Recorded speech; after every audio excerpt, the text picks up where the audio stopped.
Hello मेरे प्यारे बच्चों, कैसे हो आप सभी लोग। उम्मीद करते हूँ सारे बच्चे अच्छे होंगे और अपने बोर्ड परीक्षा की तैयारी बहुत बेहतर तरीके से कर रहे होंगे। बेटा जैसा कि आपको पता है कि 24 फरवरी को आपका हिंदी का एग्जाम लगा हुआ है ना। तो हमको पता है कि जो हमारा हिंदी का एग्जाम है उसमें जीवन परिचय आता है। और जीवन परिचय अगर हम गद्य की बात करें तो जयशंकर प्रसाद जी का, रामचंद्र शुक्ल जी का और कुछ ऐसे एक दो और हैं जैसे कि निराला जी का, है ना, सुमित्रा नंदन पंत जी का, रामधारी सिंह दिनकर का। मतलब कई सारे ऐसी चीजें हैं जिनके जीवन परिचय, जिन लेखकों के जीवन परिचय आपसे पूछे जाते हैं। तो आज के इस वीडियो के अंदर हम लोग पढ़ेंगे अपने जयशंकर प्रसाद जी का जीवन परिचय और आपको यह भी बताएंगे कि आपको जीवन परिचय अपनी कॉपी पर कैसे लिखना है। बहुत सारे बच्चों की डिमांड थी कि मैम जीवन परिचय पे आप एक वीडियो बना दो जिसमें हम लोग को ये बता दो कि जीवन परिचय हमको आखिर में लिखना कैसे है और जीवन परिचय के अंदर कौन कौन सी हेडिंग हमें लिखनी है ताकि हमको पूरे नंबर मिल जाएं। ठीक है भाई, तो चलिए फिर हम लोग क्या करते हैं, अपने जयशंकर प्रसाद जी का जीवन परिचय पढ़ते हैं, क्योंकि भैया इंपॉर्टेंट है जीवन परिचय और आपसे एग्जाम में ये वाला पूछा भी जाता है।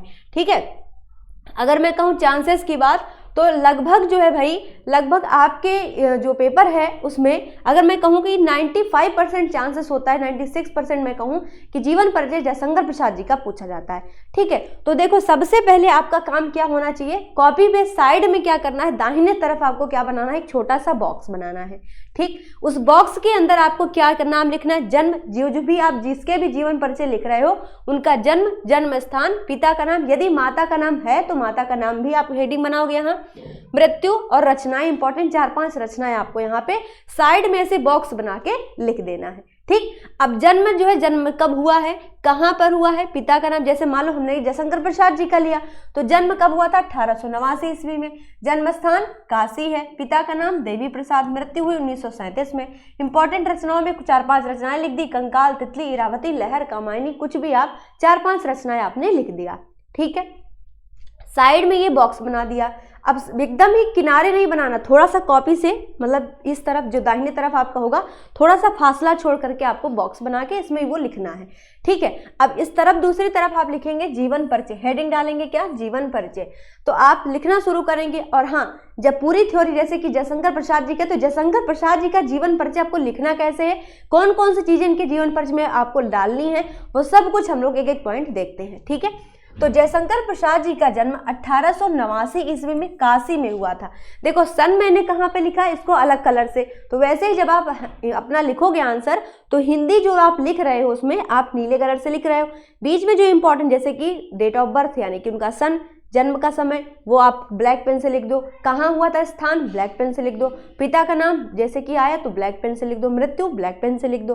ठीक है, तो जो इंपॉर्टेंट चीज़ आपको लगती है जो कि हमने इस बॉक्स में लिखी है उस चीज़ को आप हाईलाइट करके ब्लैक पेन से लिख दो।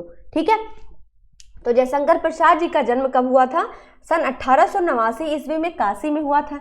इनका परिवार सुंघनी साहू के नाम से प्रसिद्ध था। प्रसाद जी को जन्म से ही साहित्य प्रेम था।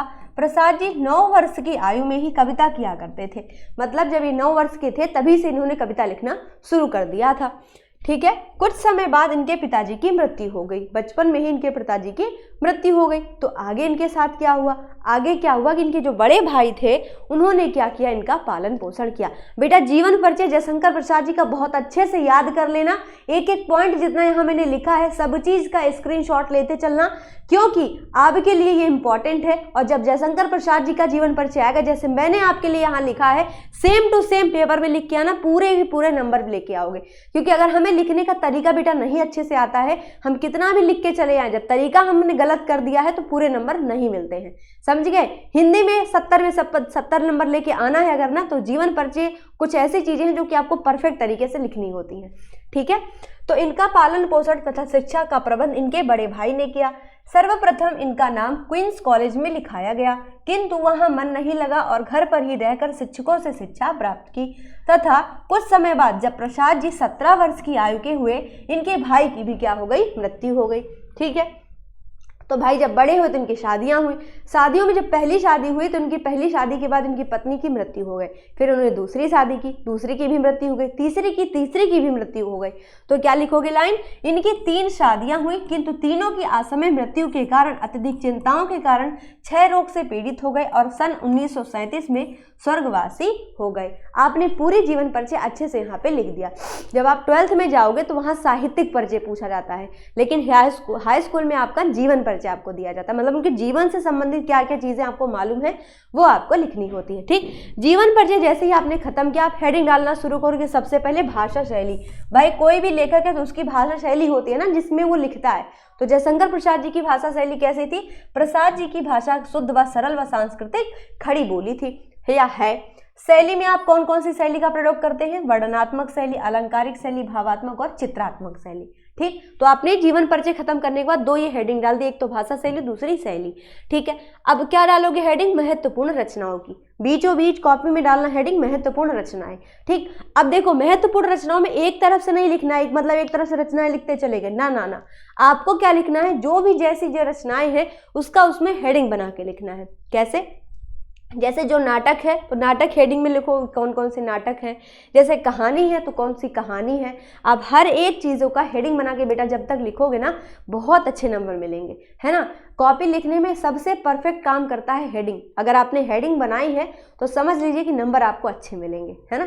कुछ बच्चे क्या करते हैं, एक में ही सब लिखते चले जाते हैं। नहीं, आपको एक जैसा बिल्कुल नहीं लिखना है। आप अगर लिखना है, बड़ी थ्योरी आपको दिख रही, कुछ बड़ा है तो 4-5 लाइन लिखो, उसके बाद आधी लाइन तक उसको छोड़ दो, फिर नई लाइन से शुरू करो, तो कॉपी में अलग दिख जाता है। ऐसे नहीं तो एक जैसा भरा भरा लगता है तो नंबर कम दे जाते हैं, है ना। जैसे 4-5 लाइनें आपने लिखी, एक लाइन लिख रहे हो, मान लो 5वीं लाइन, तो जैसे 5वीं लाइन ये पूरी है, ठीक है, तो आप 5वीं लाइन के आधा तक उसको खत्म कर दो, फिर आगे इसी लाइन से मत कंटिन्यू करो, इस नीचे वाली लाइन से कंटिन्यू करो, तो ये पूरी जगह एक लाइन छूट जाएगी आधी, तो पूरा कॉपी में अच्छा लगेगा, समझे। तो आपको ऐसे कॉपी लिखनी है।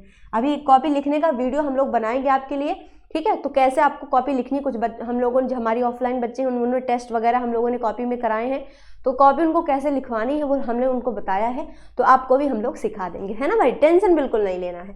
अगला क्या है हमारा? नाटक। हेडिंग क्या डाली हमने? रचनाओं में पहली डाली हेडिंग नाटक।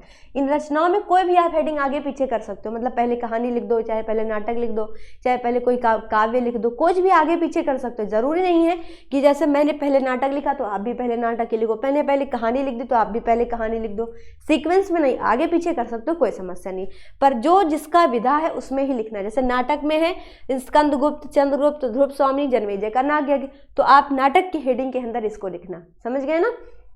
तो जयशंकर प्रसाद जी के नाटक में क्या क्या है? स्कंदगुप्त, चंद्रगुप्त, ध्रुव स्वामी, जन्मेजय का नाग्यज्ञ। कहानी में क्या क्या है? इंद्रजाल और आकाशदीप। क्या है? इंद्रजाल और आकाशदीप। वेरी गुड, चलिए आगे बढ़ते हैं। अब इनके देखो काव्य है, काव्य में क्या क्या आता है? एक तो कामायनी आता है, दूसरा लहर, झरना, आंसू, ये इनके इंपॉर्टेंट काव्य रचनाएं हैं, ठीक है। आगे आता है बेटा उपन्यास। उपन्यास में क्या क्या आता है? कंकाल, तितली, इरावती। क्या है? कंकाल, तितली, इरावती। बेटा जयशंकर प्रसाद जी के जितने भी रचनाएं हैं सारी रचनाएं याद कर लेना, ठीक है, क्योंकि आती है पेपर में। ओके, चलिए आगे बढ़ेंगे। निबंध। निबंध में क्या है? काव्य कला और अन्य निबंध। अब आता है सबसे लास्ट हेडिंग बेटा, हिंदी साहित्य में स्थान। मतलब प्रसाद जी का हमारे इस हिंदी साहित्य में क्या क्या स्थान है ये आपसे पूछा जाता है, ठीक है। तो हिंदी साहित्य में क्या स्थान रहा है इनका? जिस प्रकार आसमान में सूर्य का महत्व है उसी प्रकार हिंदी साहित्य में प्रसाद जी का भी महत्व है। ममता शीर्षक में प्रसाद जी ने भारतीय नारी के आदर्शों को स्थापित करते हुए उनकी बेबसी व दयनीय स्थिति का वर्णन किया है। ये आप लास्ट में लिखोगे। हिंदी साहित्य में स्थान को बेटा आपको थोड़ा बेहतर तरीके से लिखना होता है, मतलब उस कवि का हमारे हिंदी साहित्य में क्या क्या रोल रहा है, क्या क्या उन्होंने योगदान दिए हैं, वो सारी चीज़ें आपको हिंदी साहित्य में स्थान में लिखना होता है। जैसे कि मान लो कोई आप ऐसा नहीं लिखना चाहते तो एक लाइन जो मैंने ये कॉमन लिखी है ऊपर वाली लाइन, या आप किसी के भी साथ जैसे कोई काव्य आप जीवन परिचय किसी कवि का लिख रहे हो, किसी लेखक का लिख रहे हो, तो वहाँ पर ये लाइन आप दोबारा से उसको सेम लाइन लिख सकते हो। लेकिन जैसे मान लो कोई एक आपको, जैसे मान लो तुलसीदास जी हैं, तो तुलसीदास जी का जब जीवन परिचय आएगा तो हिंदी साहित्य में स्थान में क्या लिखोगे? पहली लाइन तो यही सेम लिख दी कि जिस प्रकार आसमान में सूर्य का महत्व, उसी प्रकार हिंदी साहित्य में तुलसीदास जी का भी अत्यंत ही बड़ा महत्व है, ठीक। उसके बाद आप क्या लिखोगे? आप एग्जाम्पल आपने उठा लिया रामचरितमानस का। अब देखो लिखोगे कि तुलसीदास जी ने बहुत ही पवित्र ग्रंथ रामचरितमानस या रामायण की रचना की, जिसमें उन्होंने रामचंद्र जी के आदर्शों को हमारे समाज को सिखाया, हमारे समाज को ये बताया कि एक पुरुष का जीवन कैसा होना चाहिए, हमारे समाज को उन्होंने एक नई दिशा दी। तो मतलब कोई एक उनकी ग्रंथ का उदाहरण लेके आप उसको हमारे समाज पे क्या उसका प्रभाव पड़ता है, आप इसको भी उसमें लिख सकते हो। आपको ऐसे लिखना बेटा, समझदारी से लिखना पेपर, ये ऐसा नहीं कि रट लिया और बस पेपर लिख के चले आए, नहीं, समझदारी से पेपर करके आना है। एक एक चीज़ आपको यहाँ पे मैंने बता दी। तो क्या क्या चीज़ें मैंने आपको बताई, जब भी किसी कवि किसी लेखक का आप जीवन परिचय लिख रहे हो तो सबसे पहले आपको क्या लिखना है, उसकी हेडिंग डालनी है जीवन परिचय, बगल में उसके एक बॉक्स बनाना है, बॉक्स के अंदर जन्म, मृत्यु, जन्म स्थान, पिता का नाम, माता का नाम और कुछ इंपॉर्टेंट रचनाएं लिखना है। ठीक है, उसके बाद जब आप जीवन परिचय लिखोगे तो सन यानी जन्म कब हुआ है, किस जगह पे हुआ है, मृत्यु कब हुई है, क्या इंपॉर्टेंट चीज़ है, उसको आपको ब्लैक पेन से हाईलाइट करके लिखना है। ठीक है, उसके बाद आपने उनके जीवन के बारे में कुछ बातें करी कि भाई इनका जन्म ऐसा था, उनके भाई ऐसे थे, उन्होंने पढ़ाई लिखाई कैसे की, घर पर ही रह के, एक तो ये लाइन सब में कॉमन है, घर पर रह के शिक्षा प्राप्त की, है ना, समझ गए। तो कुछ लाइनें कुछ ऐसी होती है जो कॉमन होती हैं, है ना, तो आप उसको अच्छे से पूरा जीवन के बारे में बताया। उसके बाद जीवन परिचय जब आपका खत्म होगा तो आप भाषा शैली डालो और फिर शैली डालोगे। ठीक है, उसके बाद अपनी हेडिंग क्या रहेगी, महत्वपूर्ण रचनाएं। महत्वपूर्ण रचनाओं की हेडिंग में जो जो विधा रही, जैसे नाटक है, कहानी है, फिर उपन्यास है, ऐसे एक एक हेडिंग बनाते जाओ, उसमें उसकी रचनाएं लिखते जाओ। जैसे नाटक में हमने जयशंकर प्रसाद जी में लिख दिया स्कंद गुप्त, चंद्रगुप्त, ध्रुव स्वामी, जन्मेजय का नाग यज्ञ।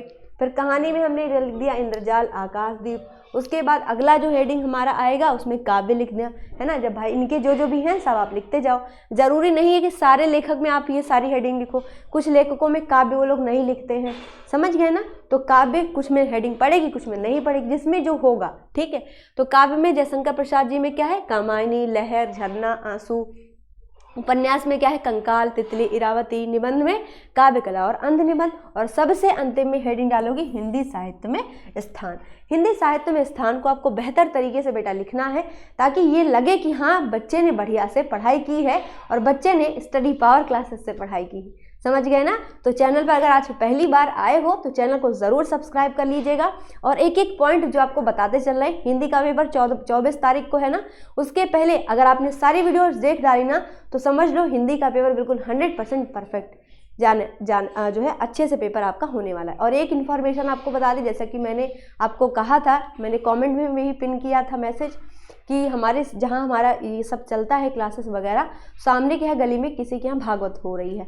तो बेटा भागवत की वजह से जो है लाइफ शेड्यूल थोड़ा सा डिस्टर्ब हो रहा है। वो लोग मतलब देखिए, अगर वो लोग समझ जाते हैं भाई हमारी बातें, भाई दिन भर तो उनकी भागवत चलेगी, अगर वो लोग शाम को भाई प्रोग्राम नहीं करते हैं तो शाम को 7 बजे लाइव क्लास रहेगी। मान लो नहीं करते हैं, अगर शाम को अगर लाइव क्लास नहीं हुई तो दूसरा इसका आपका मैंने तरीका ढूंढ लिया है आप लोगों के लिए। भाई मेहनत तो हम करेंगे, है ना। आप बच्चों का एग्जाम है, साथ तो बिल्कुल भी नहीं छोड़ने वाले हैं, कैसे भी करेंगे, हर एक स्थिति में आपके बिल्कुल साथ खड़े रहेंगे। तो बेटा बच्चे हम लोग क्या करेंगे, सुबह मॉर्निंग में 4 बजे से हम लोग लाइव क्लास रखेंगे। सुबह मॉर्निंग में 4 बजे से लाइव क्लास रहेगी, 6 बजे तक हम लोग क्या करेंगे, लाइव क्लास अपनी रखेंगे। बस आपसे उम्मीद यही करेंगे बेटा कि आप लोग साथ दोगे हमारा। अगर आपके लिए इतनी कोशिश हम लोग कर रहे हैं, शाम को नहीं हो पा रही तो कोशिश करें कि सुबह बिल्कुल मॉर्निंग में 4 बजे हम आपकी क्लास रख दें। तो बस बेटा कौन कौन हमारे साथ तैयार है ज़रूर बता देना, कमेंट बॉक्स में थम्स अप सारे बच्चे कर देना, बता देना कि क्या हाँ आप लोग तैयार हैं लाइव क्लास के लिए, सुबह हमारे साथ खड़े हैं कि नहीं। भाई आपके लिए हर एक कोशिश करेंगे, बस आपको हमारा साथ देना होगा, हमारा साथ बनाना होगा। ठीक है भाई। तो अगर आपको ये जीवन परिचय की वीडियो अच्छी लगी हो, समझ में आई हो जीवन परिचय लिखना कैसे है, तो ज़्यादा से ज़्यादा अपने दोस्तों के साथ इस क्लास को, इस वीडियो को जरूर शेयर करिएगा, ताकि हर बच्चे को ये हेल्प मिल सके कि उनको जीवन परिचय कॉपी में कैसे लिखना है, ताकि उनके एक भी नंबर ना कटे। तो मिलते हैं आप सभी बच्चों से नेक्स्ट वीडियो में, तब तक के लिए शुक्रिया, थैंक यू, राधे राधे, जय श्री राम। और आपके एग्जाम के लिए आप सारे बच्चों को मेरी तरफ से बेस्ट ऑफ लक। ओके भाई, चलिए फिर।